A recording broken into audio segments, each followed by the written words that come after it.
Hello, everyone. Welcome to the Awesome Day of FileMaker Training. I'm Richard Carlton, creator of fmtraining.tv, where every day we're learning about the FileMaker platform, and it's very, very, very exciting. So with on screen, you can see our upcoming broadcast schedule. If you want to look at this yourself, I mean, Margaret's showing it to us right now, but if you actually want to see this yourself, you go to fmtraining.tv and you just kind of scroll down the page until you find the section on the upcoming broadcast schedule. Shows you about the next 6 or 7 days, a little over a week. So today and tomorrow, it's more OData, learning about OData. In fact, probably I'll spend a couple minutes just kind of recapping how we got to today. As a reminder, if you want to support the channel, you go to the same webpage, FM Trainer TV, scroll down, find a subscription, and we greatly appreciate that. Real quick, so today's day 4, so let's just briefly bring everyone back to speed at 100 miles an hour. So this is the 100-mile-an-hour version of how we got here. If you need more detail than what I'm giving you, you need to go back and watch the recording. So OData is a open kind of standard, open protocol, whatever you want to call it, that allows people to connect and talk to a data repository somewhere else. So I am Richard. I want the weather. I can write an OData routine. It goes off to a weather server. It gets the information about weather, brings it back. So FileMaker supports this, which allows people who don't know anything about FileMaker to talk to our FileMaker database if we provide them some sort of security credential for them to do that. So if we were a weather service or Nick's dating service in Colombia, right? So, all the available eligible men in Colombia on a database running in FileMaker server, you could write a query to that and send it off basically through like a browser kind of that. To send it through a web, and back comes the data. You can add data, edit data, delete data. And so that's what John's been showing us how to do. Every day he takes progressive steps on how to do that. A big part of the conversation is what happens when it doesn't work, what sort of errors you get back, that kind of thing. But the idea is that it's generally FileMaker agnostic. It doesn't require FileMaker, but we are demonstrating it from the standpoint that FileMaker server with a FileMaker database is the source, the uphill source of the data. And the client can be anything. We're using Postman to kind of do testing and to talk about it. And then, of course, you could set those requests down on the FileMaker client in FileMaker Pro or Go if you wanted to, right? And so we're doing kind of both FileMakers on both ends, but it doesn't have to be, right, John? I mean, I think that's the idea. No, that's good to see you've been listening, Richard.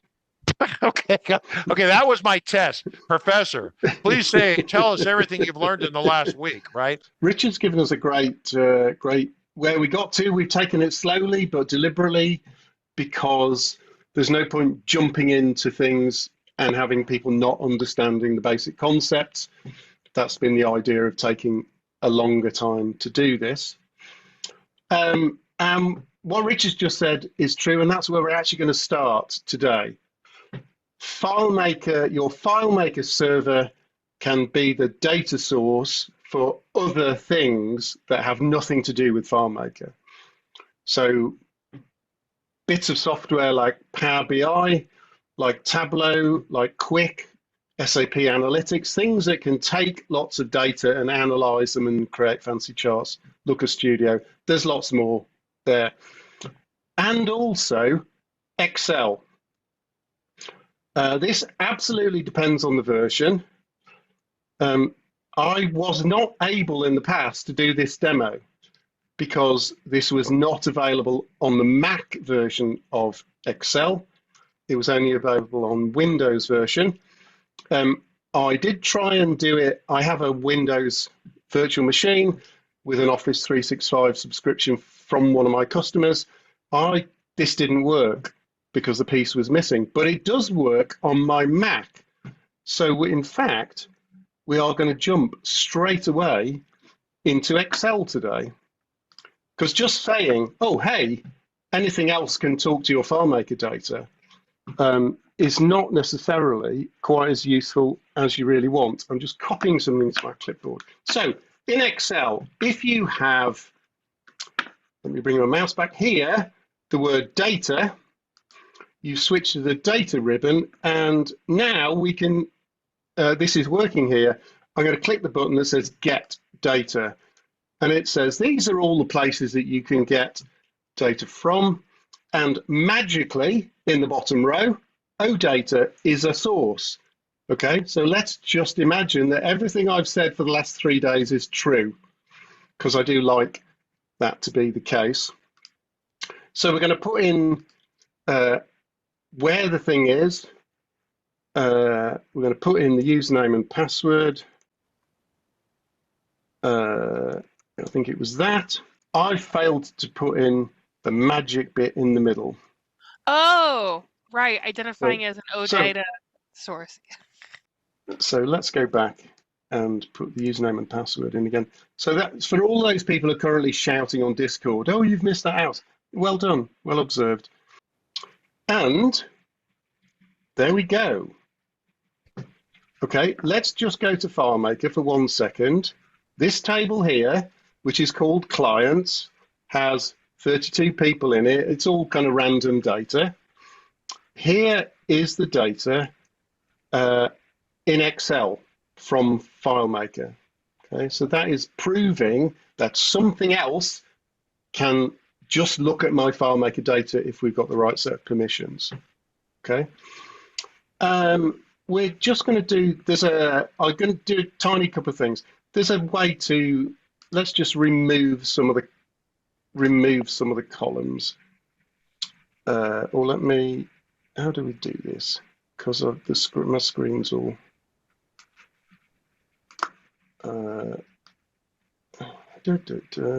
choose columns, I apologize. There we go. So we're going to have the key, we're going to have the first name, the last name, the company, and the email and the city out of the whole table. We'll not get everything else, okay? So that's my FileMaker data. Now it's skinnied down a little bit. So I've connected to an OData source. I've done a simple query that says, I've done a simple bit of manipulation to just reduce the extra fields. And I think we're not going to do anything with filtering the rows and things. So are we following along?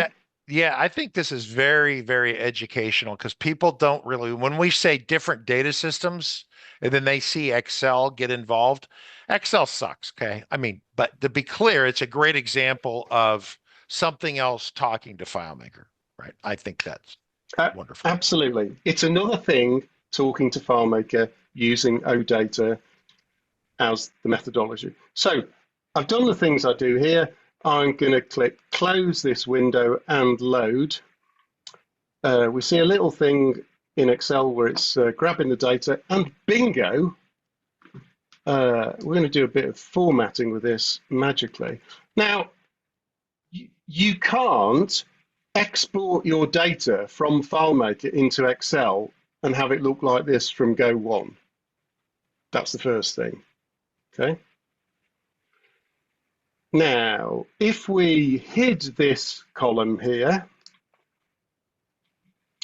the unique ID field is here. I can now add some other fields like needs a clean, or needs, I don't know, something else, needs a call, okay? So this is that acting, you know, like when you have an ESS source in FileMaker, you can add other fields to it, okay? So this data here is being pulled from my FileMaker file, but I'm going to add some of the fields to it. What I could now do is save this, ask somebody to fill in these two columns, but because I have the unique ID field in here, I could then do an import back into my FileMaker table and just update the necessary fields. Oh, and it looks a bit prettier. So let's just look at but here's a magic thing. If I can find the window. So here, our first test record is in Greenville for reasons which are not strictly apparent. So we're going to make this person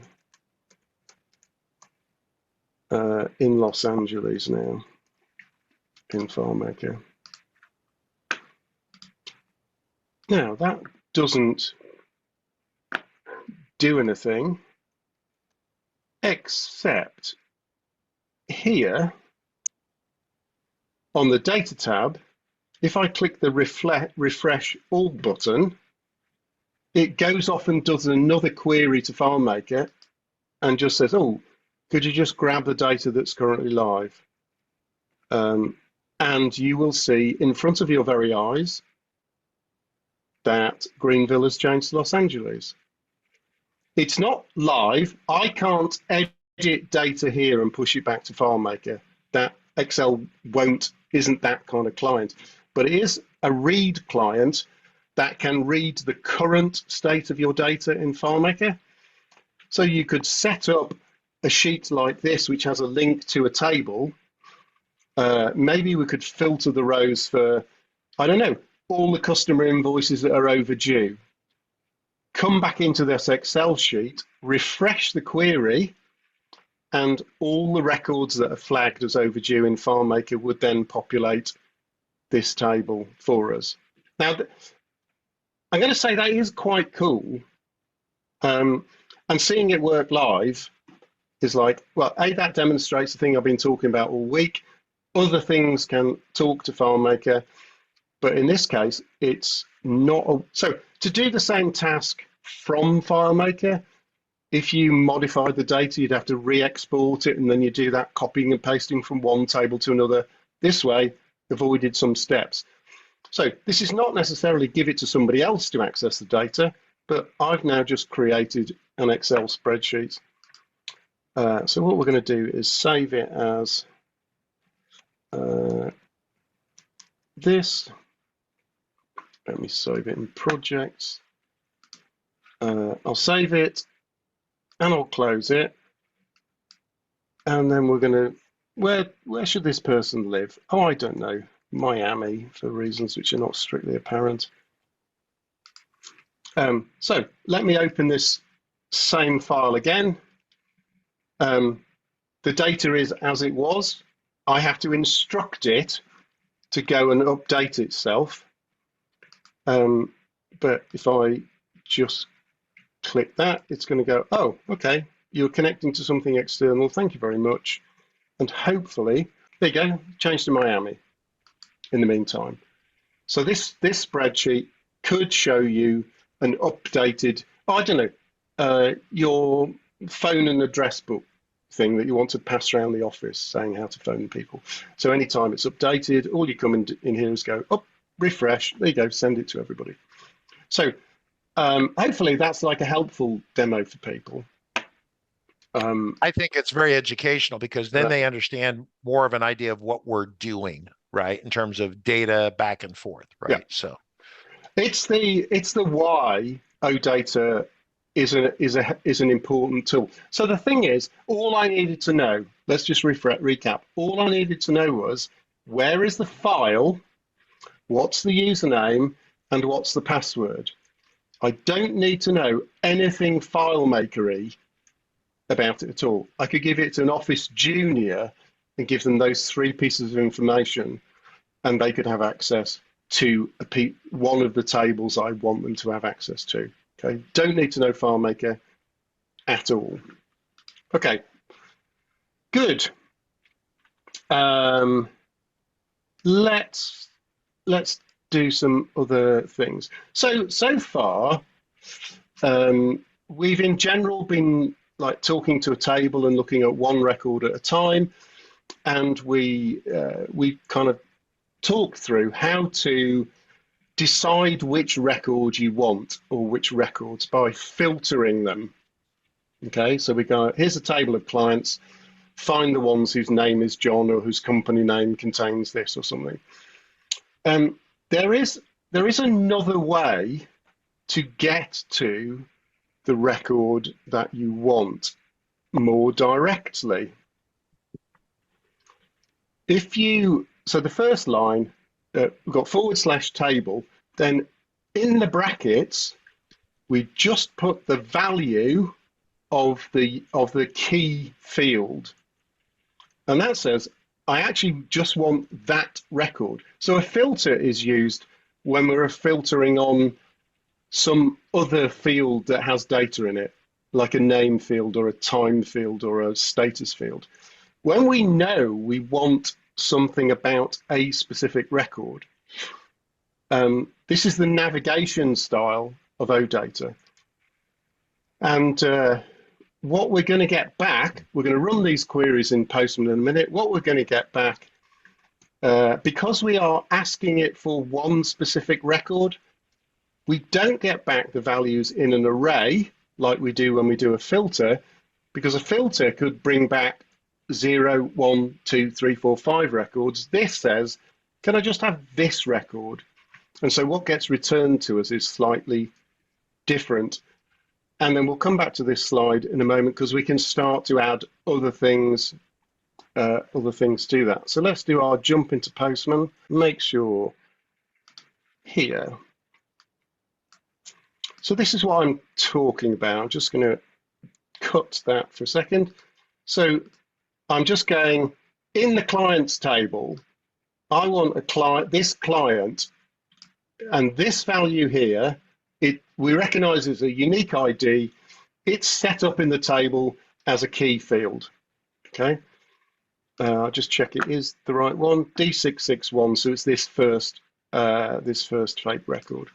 So if I just go find me that specific record, that's what I get back. I literally get back the record. There's no need for the field and their values to be hidden in an array because you've asked me for one specific record. Okay. If I now say, oh, actually, what I want from that, so we have a company field in there. So I'll go to that one record / company. So this is using that web mentality where we can navigate to a resource. So we're going deeper into the data by navigating to it with a /. So now, instead of getting all the fields, I'm just getting the field that I asked for. I don't get a field name. You've asked me for a field, so this is the value of the field. So that's the response that you would expect to see at that point. And if I add this other little bit onto the end, let me just modify the URL, $value, then what I'm going to get back, I'm not going to tell you because we're going to surprise you. It's literally just the text of the value, nothing else round it. Okay. So what we're going to do is we're going to run those again very quickly. And what we're going to watch is here, how long did it take and how much data is being brought back to me. Okay. So run hey, just find me this record. There you go. 400 milliseconds and 101.14 kilobytes of data because it's got all of this. Okay. If I say what I want is just the company, 450 milliseconds again, but now only 650 bytes. But if I add $value, because I'm literally only getting these words here, John's group, 419 milliseconds, 490 bytes. So I've gone from things that I don't really need that are bloating up the response. If that's what I really need, then I can just ask for the thing that I really need. This is peculiar because it's not in JSON format, because all that OData is saying, well, you asked me for the value that's there. I can get to that point. Here's just the value. That's what you asked for. So don't be surprised, but it's a really quick way to get something like a unique ID from a related record, where all you want is a unique ID. You don't have to do a filter and a select, so it means your query is easier to write. So let's look at the slide that says, okay, here's what it is. So if we add / and a field name, we are directed forward and deeper into the data.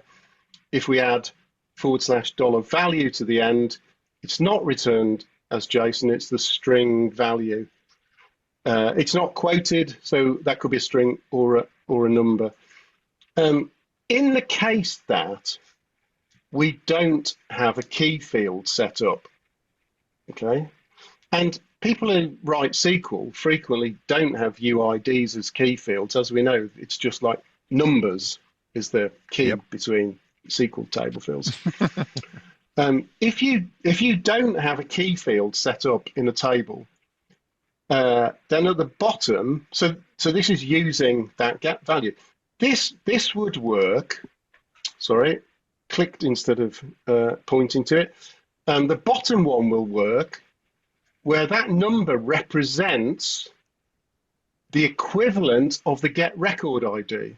So that says, get me the first record in that table in that file. So if there were 50 records, I could do file table brackets 50. It's not looking for a key called 50. It's saying, find the record where the record ID is 50 because you haven't got any other key defined in the table. Because we're doing FileMaker, we're going to be a lot more disciplined about having keys set up in our tables, hopefully. And if not, Richard needs to organise a program of training people and then shooting them for not doing it. Now, so far, all the queries I've done, because we want to start simple, we're getting everything back. I'm just going, hey, give me, filter this, and it's giving me a lot of data back. And obviously that's where the select does. The select part of the URL says, oh, what I'd really like back is this field and this field and this field. If you do, so when you create, this was one of the interesting things, when you create a record, you might have 30 calculated fields. There's a lookup field, there's a couple of calculations, a couple of other things, there's something that splits the name into two. Take, when you create a person, it gets the initials, and then it creates something like, Mr. J Renfrew as a concatenated field. And when you create the record, you'll get all of those back in the response. So even though you're just literally going, I'm creating a record for John Renfrew with this email address, I might get 30 fields back. So the amount of data I might get back is out of proportion to what I really need. I don't need to have that confirmed to me. If you create a record using a post, you can't add a select on the end of it. So you can't go create a record, but just give me back the unique ID, or just give me back this one field. OData /FileMaker just ignores it. You can put it in the string. It doesn't complain, just does nothing with it. But we have a little bit of magic to teach people now, and it's a new header. And the header says prefer return equals minimal. Okay, so what that says is I want them. Actually, what it really says is don't give me anything back. It says I want the minimum response back you can give, and the minimum response you can get back is nothing. We're going to demonstrate it in a moment. If you use that in either a post or a patch, we're going to look out for a different header number, but we're also going to look out for something in FileMaker. So we're going to do a bit of demo, come back to this slide. So let's jump to Postman and go to, does that work? Maybe it's in the, here's the update, and check if that, no, I'll put the header in. So we're going to update this record. This first guy who currently lives in Greenville, he's just moved. So we're going to move him to, he was in Miami, wasn't he? So we're going to move him to New York. Okay. We'll do this now straight. So I'm going to update that record, changing the value of the city. Okay. What I get back is a 200 response and the whole record. Okay. if I now put in this magic header, prefer return equals minimal, and instead of him moving to New York, he suddenly decided he didn't like that, and he's going to Detroit, okay?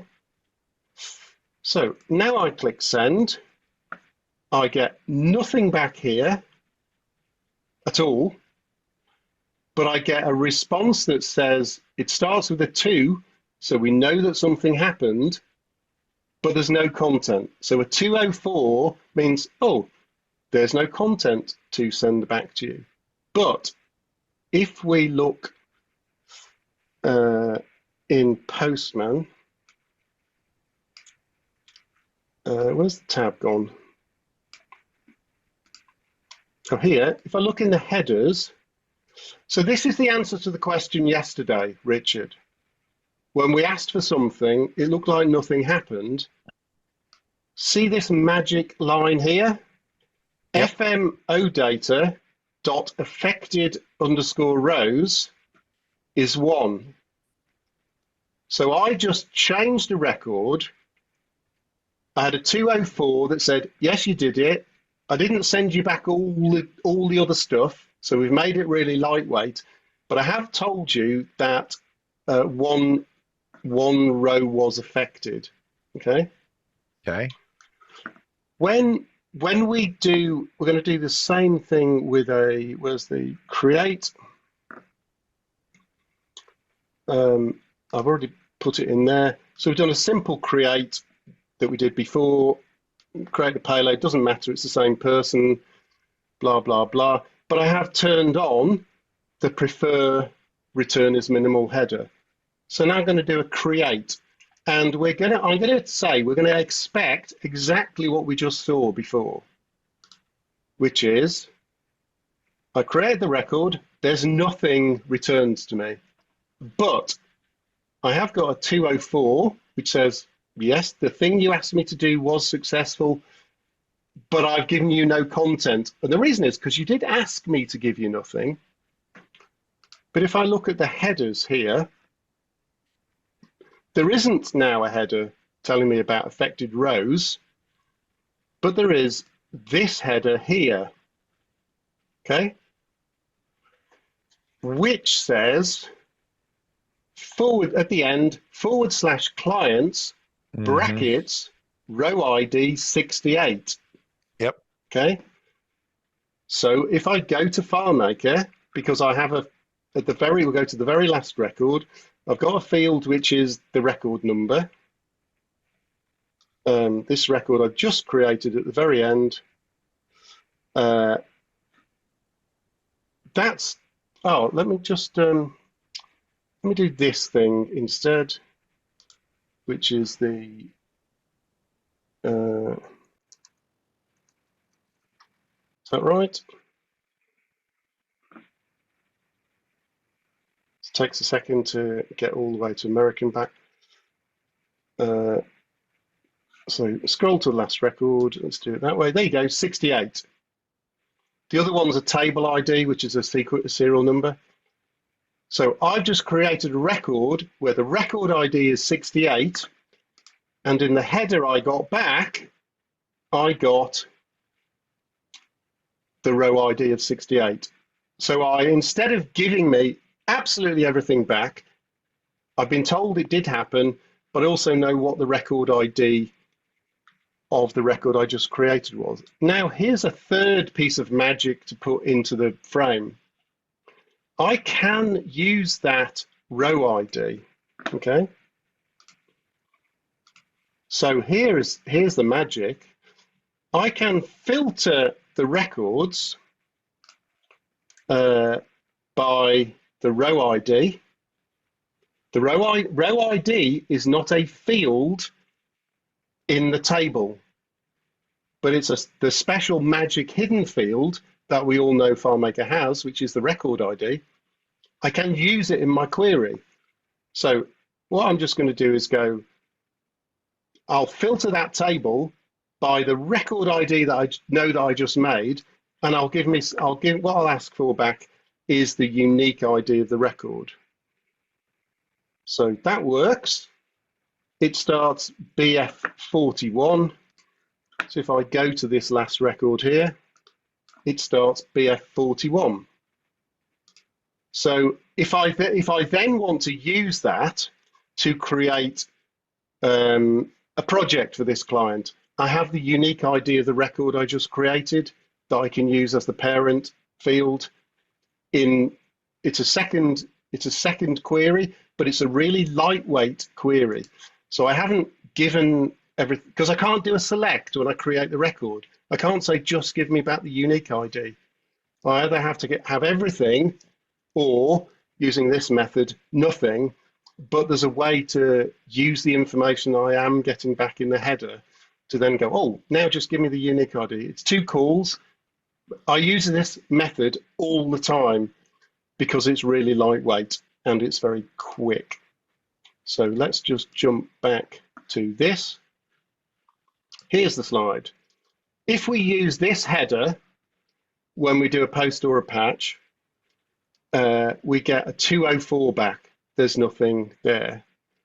When we do a post in the headers that are returned, we're looking for something which is the location value. That's where is it. If we do a patch, what we're looking for is just a confirmation that the thing I just did actually work. I think I have this in the FileMaker file as well here. So if I go into this script workspace, I'm going to quickly just jump through this. This script just does the patch again. Okay, we're going to stop there, and this has that header turned on. In FileMaker, if I run this command, what I get now is here a get last error of 10. Data is missing. So we saw it happen in Postman. It's a 204 thing. We know a 204 is fine. There's no data. FileMaker thinks, you asked me to do something and there's nothing in the response. So we'll call it an error, even though it's actually an error to be expected. So you need to have error capture turned on for this script to make that work. You need to now go, okay, I'm expecting a 204. And I also need to say, if the get last error is not 10, then it's an error.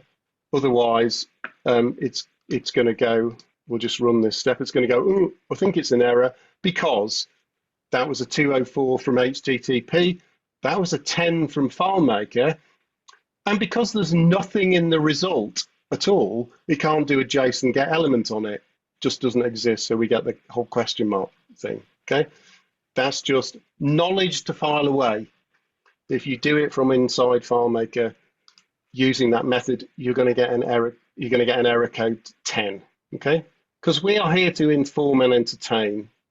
So we have 2 questions. If you have 2 fields with the UUID, will it get back the record? Like 2 fields with the same UUID? Is that what you're asking? You need to define what you mean by that question. The idea of a unique ID is you don't have 2 records with the same unique ID because of the word unique. That kind of doesn't help. 2 fields with the UUID. Like, are you saying like, okay, like 2 fields with 2 different UUIDs? Please rephrase, David. I'll ask another question. Could you save for us the Postman FileMaker commands that can be imported in another Postman computer? So yes. Yeah, how does Postman do like you can buy a template or something like that goes in Postman, helps you out with a platform or something? The aim of this is not to teach you Postman, but everything about this can be saved and exported because it's defined as some JSON. So I could save this folder of things and send it to you, okay? And you could import it into your Postman and all the example files. If you had a link to the same file and the same username and the same password, then it will work. Or you could set up your own file with a table called, that's a similar thing. So all of this stuff here can be saved and also exported to somebody else. The thing about Postman is it's like iCloud. So if I go to my office desk and open Postman, I will see all this same set of requests. I don't have to copy it from one machine to another. It syncs via the Postman magic. I think there's a limit on how many things you can have open how many machines you can have open simultaneously. But it just syncs automatically, like a Dropboxy thing. Okay. Okay. We have 3 more questions. So, Go on. can we see the header returned in FileMaker? Yes, but you have to save it as a variable. So let me show you in the script, in the options here, this line here in purple, minus capital D means dump the header. And I save it in a global variable called $header, so that if the script stops for some reason and crashes, I still have the header.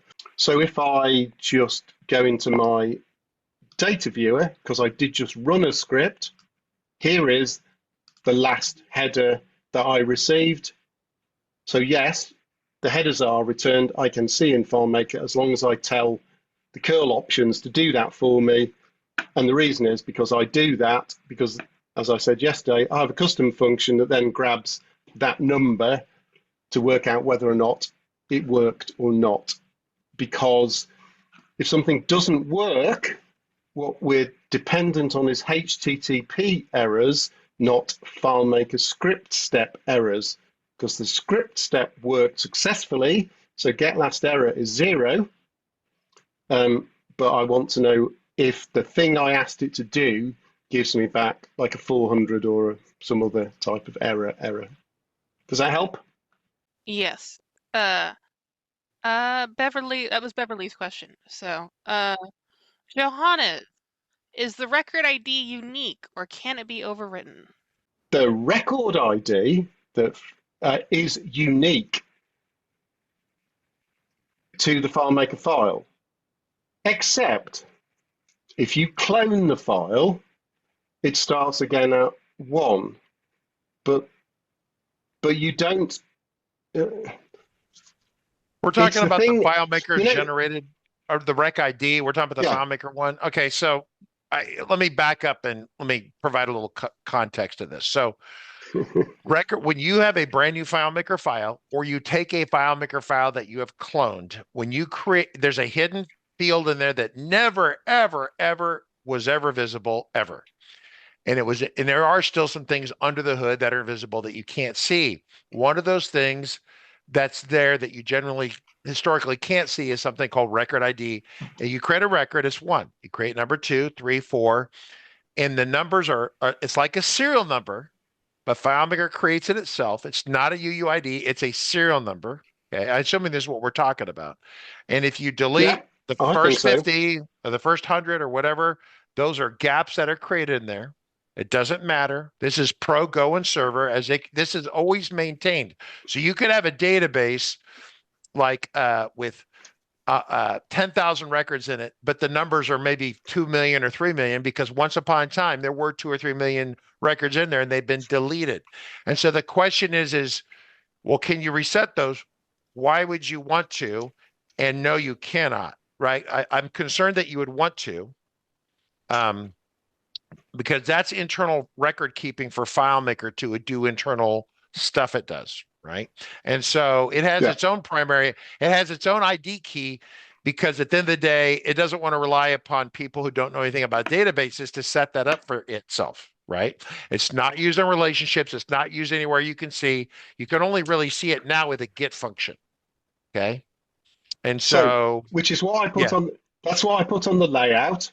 On the layout, I put the merge version of the get function, get record ID, which is perfect. You can have a field which is an unstored calculation called get record ID, but you should never use that for any purpose other than the purpose I did show, which is If I don't have a key field, but I do know what the record ID is, I can get to that record straight away. Okay. Sure. But we're not going to use that. We're going to be grown-ups and create our own keys because then we're in control of them. Yeah, it's just any other questions? Because Mark, go ahead. Yeah, I mean, it's an interesting question. Because we are going to move on to dates now. The next question I have is, I didn't understand. How do you set the key field? Question mark. It's a unique get UUID automatic calculation. So, okay, no, the second bit of the question there then, isn't there? So if I go into here, in the clients table, I have a field called key ID. It's auto enters get UUID to put some data in it, but because I have this ticked here to say it's a unique value, OData will go, there's a thing in there and it's unique. I can treat that as a key because you've told me it has to be unique. There can't possibly be two records with the same key. And if you have that turned on and you have some validation turned on so you can't have it empty either, then that helps you. But the very first day, if you want to go back and look at that video, when you do the metadata request, the metadata says, hey, here's the fields in your table that I regard as a key field. And it was one in the list that had a star. Okay, so we don't need to have 15 fields that are all classed as keys. We should decide how we're going to use keys. We're not going to really want to be making queries using UUIDs, but we could have we also know that you can't have the name Carlton as a key field in the record, because if you change your name, then everything's screwed. Okay. Yep. But you could have a concatenated field, which is Richard Carlton and his phone number and his email address and the record ID. But why do that when you can have a unique ID generated for you by FileMaker that's got nothing to do with data? That's a topic for a whole other discussion. Yeah, that would be almost a session, right? It gets back to our upcoming back to school stuff. We talk about keys and stuff in that. So yeah. Okay, let's bash on. I got two things to cover. So Margaret asked me before we started. I said I've done dates separately. And on the one hand, dates are really, really simple because, like we've been learning advanced German, we just have to learn something about how we handle dates. However, it's not quite as easy as it first seems. But anything that we do with OData, if we ask for a date field or we create a date field, it has to be in the ISO format, -mm-dd, okay? Just have to go, that's how it works. And timestamps have to be the long form timestamp with the date in the right format and a T and the time and maybe a time zone. Now, that's what will get returned to you, and we'll see that in a moment, but you can miss out the T and the Z when you're creating a record. You can miss the Z off the end, but you have to put a space where T is. Again, we're just going to demo that. But another important thing is that when we looked at this yesterday with the incompatible types, 8309 error, you can't send a string to a number field. You can't send a number to a string field because it'll tell you it doesn't match. OData knows what the fields are because it's read the metadata, and it makes a bit of a guess at what the data you're sending is to work out whether or not it will match that kind of field. And the last 2 points we're going to do in a demo now. So the first thing is, on my magic FileMaker record, let's go to the first one. Let's just find him. We've got some new fields on here today. We've got completion, which is a date. We've got a started, which is a timestamp, and I've got a text field called date as string. Okay, so those are on my record here. So the first thing I'm going to do is I'm going to, let me just, oh, well, let's do those two together. Okay, so we're going to update that record. I don't need the city anymore. I'll just remove that. Okay, and we're going to update the completion date and a started timestamp. Okay, so has to be in this format for the date, has to be in this format for the timestamp. If I send that, it's worked, it's fine. If I zoom, oh, I've managed to make this in the weird place. So I can't see my buttons. So if I look here, there you go, bingo.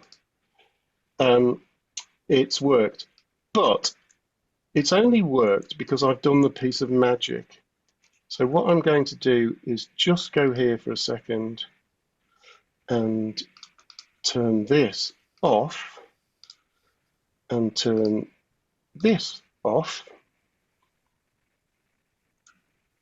Double click, turn that off, click OK. Thank you very much. Go back to Postman. Oh, in your own time. Internet's very slow today across the ocean. Don't know why. So there we go in Postman. Okay. I'm going to clear this out. Cleared it out. Going to run the request in Postman again. So I'm going to send the 1st of December for completion and Tuesday as the start time. There we go. It's done it. It's returned to me the data that it thinks is in the date field and the timestamp that's in the timestamp field. As you can see, it's added the T and the Z, or the Z, if you call it that. Okay. When I go to FileMaker, question, do you think that's what I'm going to see? No, absolutely not. What happened? I have sent 2024-12-01, and FileMaker's gone, oh, this is in UK format, by the way, for various reasons, but it's literally put dashes in between the dates. Now, if your users don't know what to do with that piece of information, that is going to confuse the hell out of them, okay? So if you create or patch a field that is a date or time field, where is it? Here, because this is now all magically still there. I am doing a substitute to get rid of the dashes and replace it with a /. But what I'm doing is a clever thing where I'm saying, oh, okay, if you're in some other country and the slash is a different kind of slash, just kind of get that value. But that's what that's doing. I'm just going to substitute, and I need to substitute the same thing in the date so that any dates and times get converted to things that my users will really understand. Wait for that to click OK. There we go. I'm going to send that again. And now it's put the dashes into the field, but the auto enter calculation has got rid of the dashes and put / in. Okay. Happy with that so far? Here's something that isn't going to work. No, is this okay? No, this is going to work first of all. So I have this text field, and I'm going to put this into the text field. It's a piece of text that we interpret as a date, but it's not actually sent as a date. Okay, so that's all worked. If I go and look at the record, there you go. Exactly what I sent as a piece of text is in that text field. Okay. If I send this 20, 24-12-01 space 000102.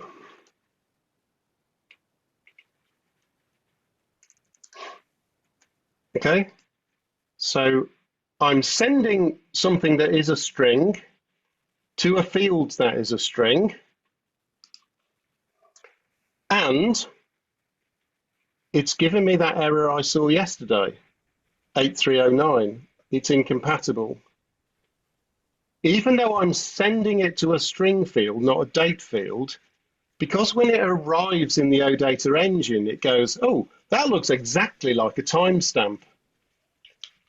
You're not trying to put that into a timestamp field. You're trying to put that into a string field. That's not allowed. Really? So what we have to do, yes, absolutely. So even though you sent it in quotes as a text file, it's still like, nah, I don't accept what you're trying to do. Because we are either just sending things as a number or text. Okay, everything is either a string or a number. When it gets there, it's going, that's a string. Oh, that string looks like it contains a date. You're trying to, it looks like it contains a timestamp. You're trying to put that into a string field. Oh, we can't allow that. So any one of these tricks will work.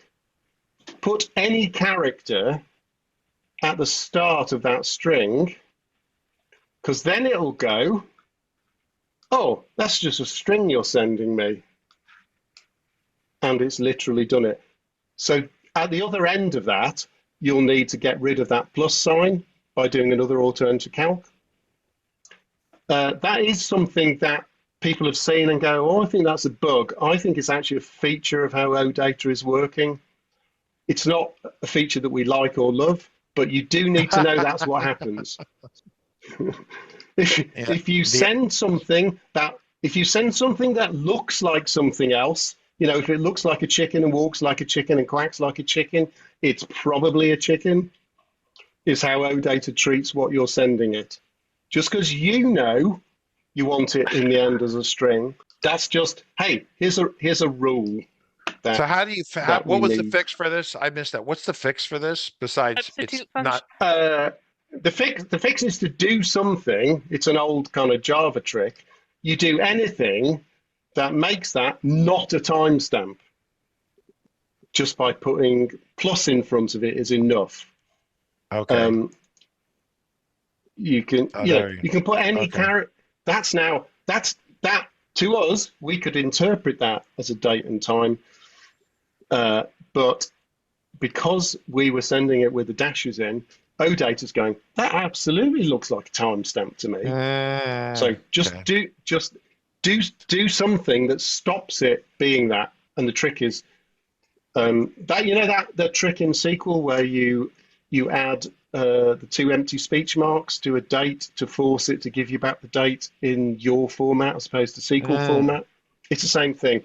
You're concatenating something at the front to make it not be what it thinks it is. It's not chicken. All right, got it.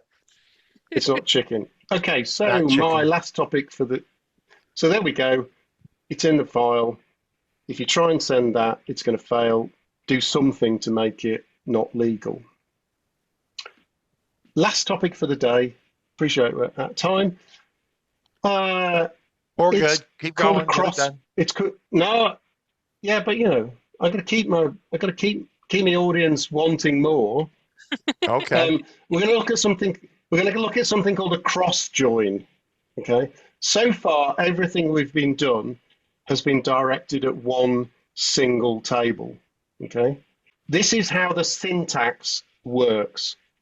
We've got to a file, we've put a /, and now we're going to say, I want to join the clients and the projects tables, okay? And the filter, so this goes / cross join, the name of the tables, then the question mark part, and then right, now the filter is going to be that so in SQL we write this as clients.keyID. Here we're going clients / because it's a navigation protocol. We're burying deeper into the data, clients / key ID is equal to the project's parent ID. Okay, so you already know that in my relationship graph, I've got a client table and a project table, and the one side is a field called key ID, and it's joined to the parent ID on the other side. So let's do the really quick version of that. So that's that query. Cross-join the clients and the projects based on the client ID being equal to the parent ID in there. And there's no other filter on that. So that's going to give me back, oh, that doesn't exist. The reason is here, space projects doesn't exist. This is also an important syntax thing. When you're doing a list of tables or fields, this is where you don't need to have a space. So we do need spaces around the EQ, but here, if I did that, it thinks that anything after the comma is the next thing to the next comma. So let me just run it. That's another example of a mistake. So here we go. This has gone. Find me. Have I done it on the basis of? No, it doesn't really matter why. Here's a sorry, let me just run that again.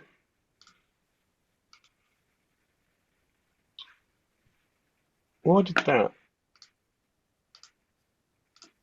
I must have hit something rather aggressively. Clicked one of the links in the last one. There you go. Yeah, almost certainly. Get the cross join simple, run it again. There we go. That's what it is. So what I've got back is a link, the link to the client record and the link to the project record. I haven't got any useful data, but it is proving that I'm now seeing something from two separate tables. Okay. So with a cross join, we need to add the second part of that, which is an expand. Okay. This is a new advanced German word we have to learn. And the syntax looks like this. Okay. After we've done that join, we're going to say, right, we want to expand the answer.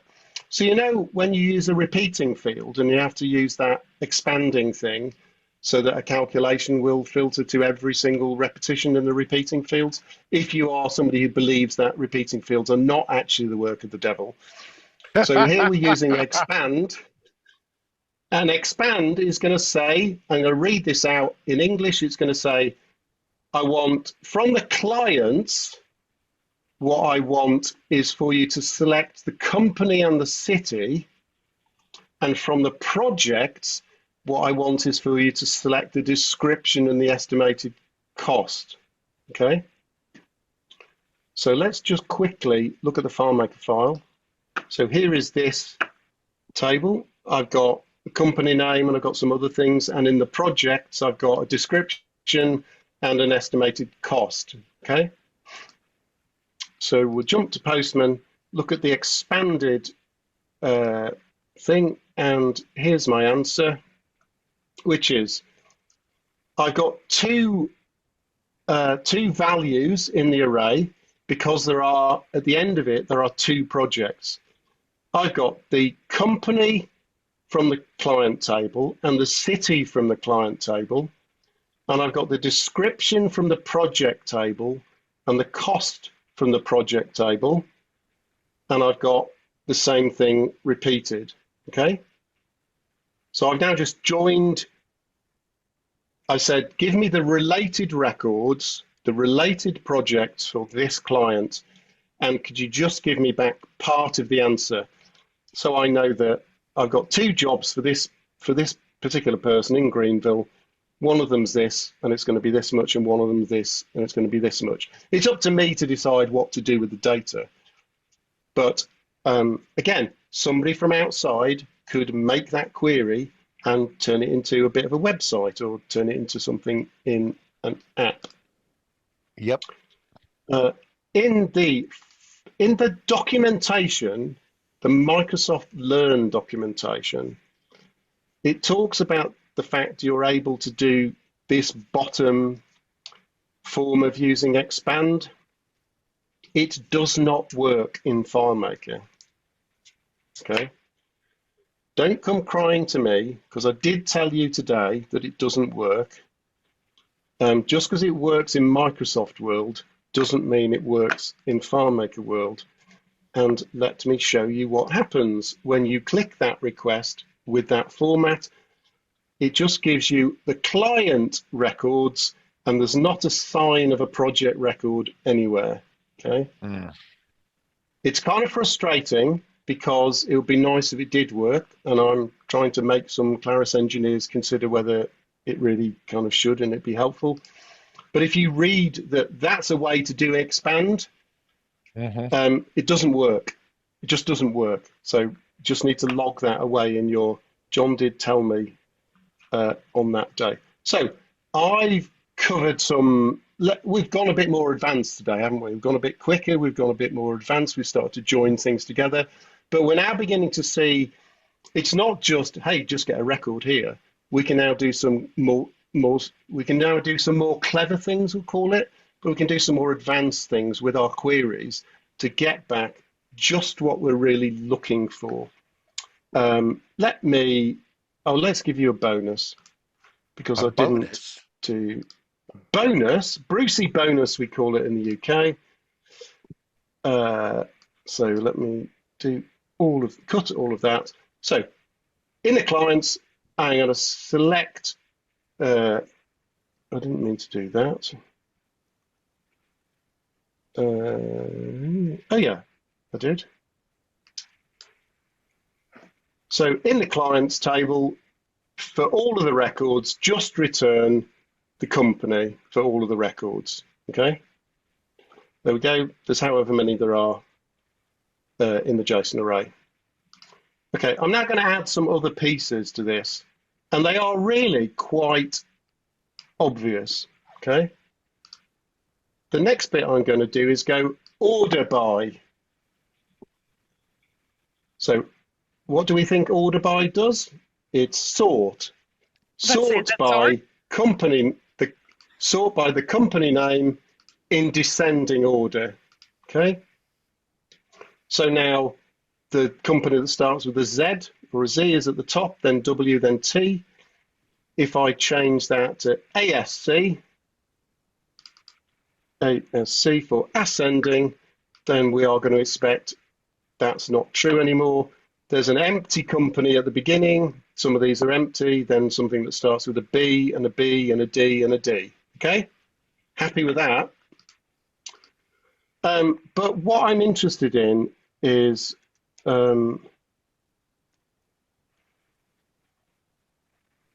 if I just do that, I don't want all the records, I just want a few of them.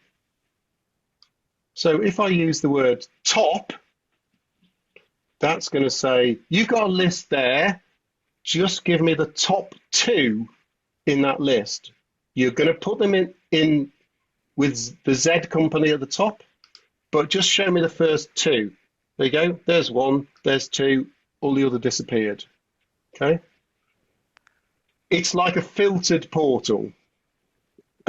We can do the same in a SQL query. Okay. And if we then add, because we can, every time we do we're adding another thing, we do an ampersand to add another piece, we're going to do skip 2. Okay, so I'm going to go, just give me 2, but actually what I want you to do is jump 2 before you start giving them back. So the one with Z is now, we've skipped over it. We've now gone to technically the 3rd one. So the 3rd one and the 4th one. So we'll show you the FileMaker slide, the PowerPoint slide for that tomorrow. But that, I mean, you know. That's really cool. I also that's not difficult. It's not difficult to learn. So we do a select, order by, the field, space, and either descending or ascending. Top is a number, skip is a number. So you know that if you want to find the latest invoice in a table, you sort all the invoices in reverse order of date and just select the top one. Okay, so that's the last invoice for that customer. Anyway, I'll stop. Let's go to questions, and then we'll see how that goes. And I can go and have some beer and go to sleep. There you go. Any questions? Cross join will match left to right. So primary key to foreign. It matches in the order that you tell it. So this is not using the line on the relationship graph. It's like SQL query. You say, I've got a table with a key called this, and in this other table here, I've got a field called foreign key. If you match those up, then you make the join happen on the fly. So I could make any number of joins as long as it's a valid join. Yeah, so, look, this is not a normal topic we have here, Margaret. It's a little bit more, he dipped very deep into the pool, right? So he's basically, he said this, but I'm going to reemphasize, he built a relationship on the fly in so much as that FileMaker needed to answer that request. So it built two table occurrences, it built a relationship, extracted data, then blew up that relationship creation. Oh, so it's not dependent on is it dependent on a pre-existing relationship? No, that's the whole point. So in fact, let me go back and share for 2 seconds then. Yeah. Margaret, so there you go. I knew. Here's the file I've got. Okay. Just need to take a second for it to redraw. Here's the clients. Here's the projects. There's a join between them. I can remove that. Okay. Yes. And click OK. What that means is that on this layout, as soon as that's done, on the layout that we're looking at, that portal won't work anymore. Yeah. Okay, it's disappeared because the portal is not there. But if I go to Postman and do the cross join that says, if you join the clients and the projects on the basis that the project parent is equal to the client something else, click send. No. There's the answer. Yes, because it's not using the relationship graph. Margaret, it's just use. Yeah, this all goes back to SQL in FileMaker. Okay. I think we've broken Margaret. Yeah. So Margaret, really, this is a peripheral feature of OData, but at the end of the day, when you hear people saying we can do SQL in FileMaker, FileMaker is fundamentally not a SQL system. If you give it SQL, it has to translate into its own language. However, it does try to mimic certain behaviors. And one of the benefits of making a SQL call to FileMaker is that you can say, I want to report. This is the person, and give me the related orders or invoices or something like that. And you don't even need the relationship to exist to get that. But you have to be able to code it in SQL or in his OData, whatever it is. You have to code it. No drawing little lines, little graphical thing. No. You have to code it. Mentally imagine it and be able to comprehend what you're asking it. Okay. Yes. Yeah. So if you had a file using the separation model, that had 10 table occurrences on it. Oh my God. Let's not go there. But if you had a file that has 10 table occurrences, none of which are joined together, you can still do an OData query against it and make that join happen on the fly. It is genuine magic. Yeah, I was about to say, you might have well just told me that unicorns exist and you can go ride one. And I'm like, what?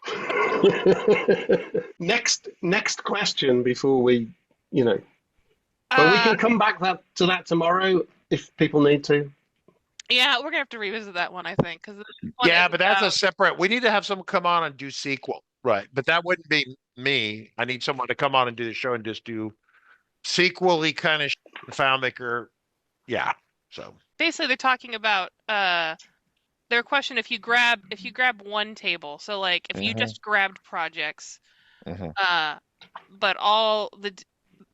you grabbed projects, if a child TO is filtered by the parent TO, the information received through a OData will automatically be filtered too. But only if you. Oh right, okay. So the first thing I showed. So I have showed a query which is for this client, show me all the projects. That does use the relationship graph. Okay. So where I've got, here's a client /projects, which is I think one of the first things I showed today, because I've now broken it on the relationship graph, that won't work. Oh. It's where you're doing a cross join is literally just join these two things for me. Yeah, it's just another tool in the toolbox, like. Margaret. It's another tool. Yeah. Right? It doesn't mean you should use the tool. Like if I have a toolbox and I'm looking for, and my wife says, "Oh, honey, get me a screwdriver," and then there's a stick of dynamite with a little fuse out the end, and I give that to her instead. Right? It is just a tool. It is just a tool. Should you use it? Where is the appropriate use of a stick of dynamite? There are appropriate uses for it. Fishing is one of them.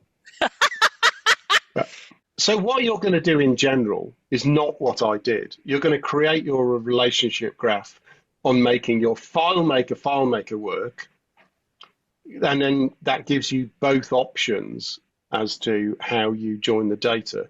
But the big thing is you can have a standalone table which you can create a relationship to with OData on the fly to answer a query. That's the big takeaway from that. That's extremely cool. All right, everyone. Well, we ran late today. We'll be back tomorrow for the final and last day of OData. All right, everyone. That's it for today. Appreciate it. We'll catch you tomorrow. Bye-bye, everybody.